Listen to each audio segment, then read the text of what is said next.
Nadia Hijriah, inilah Times to Talk. Kali ini Nadia akan membahas berita-berita hoax pilihan yang tersebar di media sosial. Langsung aja kita masuk ke berita pertama. Benarkah komunisme dan gerakan PKI bangkit lewat PDIP? Menurut kalian bener gak sih seperti itu? Guys, ada kabar menyebutkan bahwa aliran komunisme dan gerakan PKI bangkit lewat PDIP. Awalnya kabar ini disebarluaskan oleh akun Facebook Billy Sugianto ke grup Indonesia Bersuara. Akun tersebut membagikan sebuah tautan artikel berjudul Purnawirawan TNI Prian, aliran komunis dan gerakan PKI bangkit lewat PDIP. Nah, ini nih narasinya. Lebih jauh, Prianto mengatakan istilah petugas partai yang disampaikan Ketua Umum PDIP Megawati Soekarno Putri kepada Jokowi juga dinilai modus komunisme. Sebab istilah petugas partai mirip dengan pekerja partai yang pernah dikatakan tokoh PKI Dan Aidit. Lalu benarkah bahwa komunisme dan gerakan PKI bangkit lewat PDIP? Guys, ternyata informasi ini hoax. Karena setelah ditelusuri tim Cek Fakta Times Indonesia, konten yang membagikan bahwa komunisme dan gerakan PKI bangkit lewat PDIP adalah konten yang menyesatkan. Konten itu dibuat dengan menggunakan bahan informasi yang sesat untuk membingkai sebuah isu. Artikel tersebut membagikan isu lama yang telah diklarifikasi sebelumnya. Artikel itu juga telah dibantah oleh salah satu kader PDIP, Ganjar Pranowo, yang mengatakan tuduhan tersebut adalah sangat tidak mendasar. Padahal PDIP sendiri tuh nggak setuju dengan paham yang diusung PKI. Asfi Warman Adam, seorang profesor riset bidang sejarah, menambahkan fenomena isu PKI yang dimunculkan belakangan ini nggak lepas dari kepentingan politik menuju pemilu 2024 nanti. Pada pemilu 2024 nanti dicurigai ada pihak yang ingin menghidupkan kembali Orde Baru di Indonesia. Nah, PDIP yang akhirnya menjadi pusat hantaman isu komunisme karena dianggap menghambat agenda itu. Mereka ini, kata Asfi Warman, ingin memperlihatkan eksistensi sebenarnya dan juga ingin menghancurkan PDIP. Mereka dengan sengaja ingin menggoyangkan masyarakat dengan berkata soal kebangkitan PKI. Kita beralih ke informasi yang gak kalah menarik nih. Ada informasi minyak kayu putih dapat dipercaya memutihkan ketiak. Ayo, teman-teman di rumah ada yang pernah nyoba nggak nih di rumah? Informasi ini awalnya mencuat dari akun Instagram bernama Sehatwak yang mengklaim bahwa minyak kayu putih dapat digunakan untuk memutihkan ketiak. Dalam unggahannya, akun Instagram Sehatwak menuliskan tips yang dapat dipraktikkan untuk memutihkan ketiak dengan minyak kayu putih. Pertama, bersihkan ketiak dan keringkan dengan handuk. Lalu oleskan minyak kayu putih di kulit ketiak yang hitam. Biarkan selama 15 menit, kemudian ambil kain atau handuk dengan dibasahi air hangat dan gosok pada ketiak yang hitam, guna mengangkat sel kulit mati. Lalu bilaslah ketiak dan keringkan. Informasi tersebut ternyata tidaklah benar.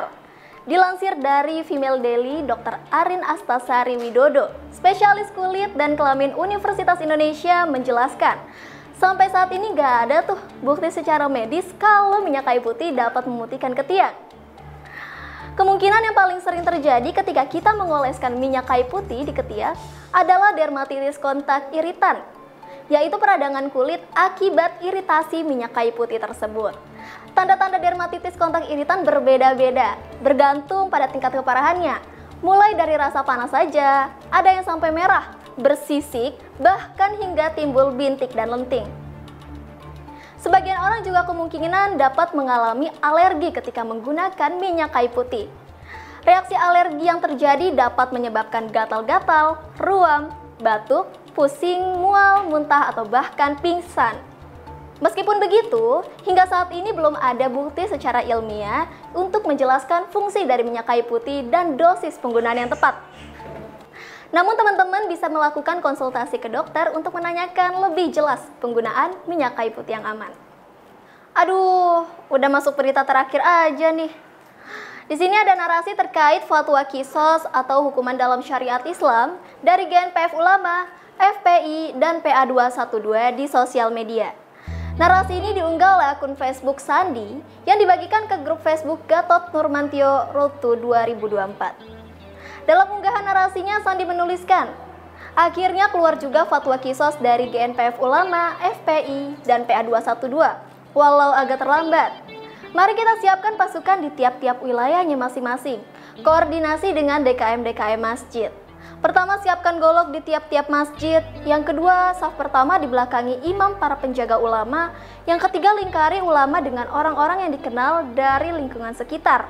Dan yang terakhir, siapkan hukum kisos atau hutang nyawa dibayar nyawa. Jika tertangkap, pelakunya jangan hanya dihakimi hingga babak belur.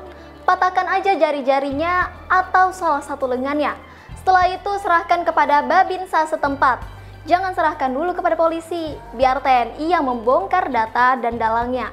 Setelah itu biarkan Babinsa yang menyerahkan kepada polisi. Allahu Akbar. Narasi yang diunggah akun Facebook Sandi tersebut merupakan misleading content atau konten yang menyesatkan. Karena berdasarkan penelusuran tim Cek Fakta Times Indonesia pada Rabu 23 September 2020, hukum di Indonesia masih memperlakukan hukum positif berdasarkan KUHP, Undang-Undang dan Undang-Undang Dasar 1945.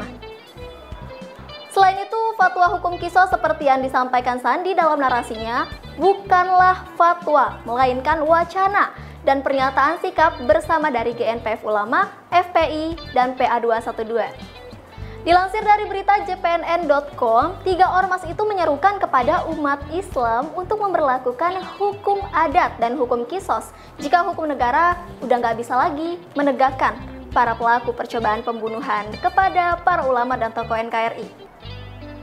Pernyataan sikap yang dikeluarkan 3 ormas ini dikarenakan insiden penyerangan yang dialami oleh Syekh Ali Jaber dan aksi pembunuhan imam masjid di Oku, Sumatera Selatan. Selain itu, fatwa secara resmi hanya boleh dikeluarkan oleh MUI yang merupakan wadah musyawarah para ulama, zuama, dan cendekiawan muslim. Dan fatwa MUI ini gak boleh sembarangan dikeluarkan secara personal, tetapi harus secara kelembagaan. MUI sendiri sudah membuat aturan dalam penetapan fatwa melalui peraturan organisasi MUI dengan pedoman penetapan fatwa. Dalam pasal 5 PO MUI tentang pedoman penetapan fatwa menjelaskan, sebelum fatwa ditetapkan, harus dilakukan kajian komprehensif terlebih dahulu guna memperoleh deskripsi utuh tentang objek masalah, rumusan masalah, termasuk dampak sosial keagamaan yang ditimbulkan, dan titik kritis dari berbagai aspek hukum yang berkaitan dengan masalah tersebut. Dan di bab 7 yang menutup bab metode penetapan fatwa menjelaskan, penetapan fatwa harus senantiasa memperhatikan otoritas pengaturan hukum oleh syariat, serta mempertimbangkan kemaslahatan umum. Oke guys, demikian berita-berita hoax pilihan yang Nadia sampaikan. Jangan lupa untuk dukung terus channel ini dengan klik like, komen, dan subscribe. Jangan lupa juga ya untuk klik lonceng di bawah ini agar teman-teman gak tertinggal informasi yang Nadia sampaikan.